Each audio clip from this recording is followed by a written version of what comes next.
of Waukesha, and he is not a magician. Yes, it's all about a new exhibit, all about Les Paul, and Justin Williams is jamming out right now in Waukesha County. Yeah. Well, trying to jam out, right, Justin?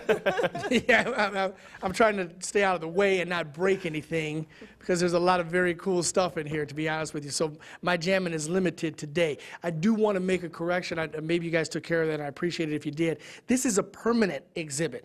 When I was saying August, I was mistakenly thinking, unfortunately, of the passing of Les Paul, which took place in August of 2009. So I'm sorry I got that confused. All you Les Paul fans out there, the exhibit here at the Waukesha County Museum is permanent. It will be here, hopefully, for 1,000,000 years, is what we're thinking. That'd be awesome. We won't be around the whole time, but we can certainly be here. But we preserved his legacy, so. And it will live on, no doubt about it. Absolutely. We have 2 minutes to talk about what's in this room, and we haven't been to this room just yet, folks, so here's our first gander. Tell us what we're looking at, some of the stuff that's in here. This is our rotating treasures gallery. In here truly are one-of-a-kind, priceless artifacts. It's just phenomenal. Right now, we have in this gallery some of his personal possessions, some of his favorite guitars that he actually played, as well as some of his actual sound recording equipment that he used, and this is that right there. If you take a look at this, this dates back to the 1950s. This is the actual sound recording equipment that Les Paul used to experiment first with sound-on-sound recording.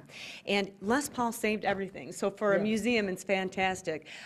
This is on loan from the Les Paul Foundation, and it really is just an amazing thing to have here at the museum. And am I right in understanding that Bing Crosby gave it to him and he opened it up right away and modified it? Yeah, Bing Crosby said, "Here you go," and he was like, "Have fun," and then the rest is history. He actually, on that equipment, recorded some of his most popular gold hits.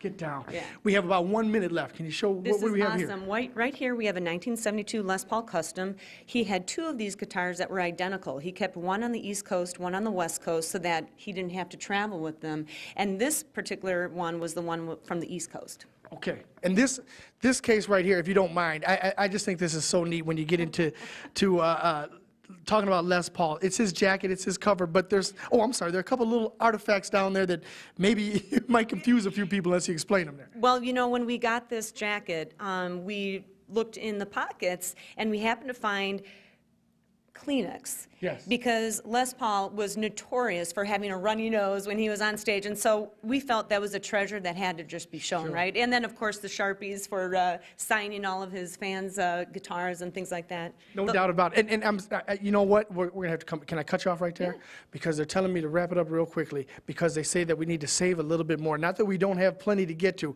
but we will get to even the contraption that he used back there in the distance to actually hold the guitar for him after he was involved in a horrific crash. We'll talk about that coming up in our next half hour. For now, we'll send it back to you from the Waukesha County Museum and the permanent Les Paul Wizard of Waukesha exhibit. Okay, guys? Love it. Thanks a lot, Justin.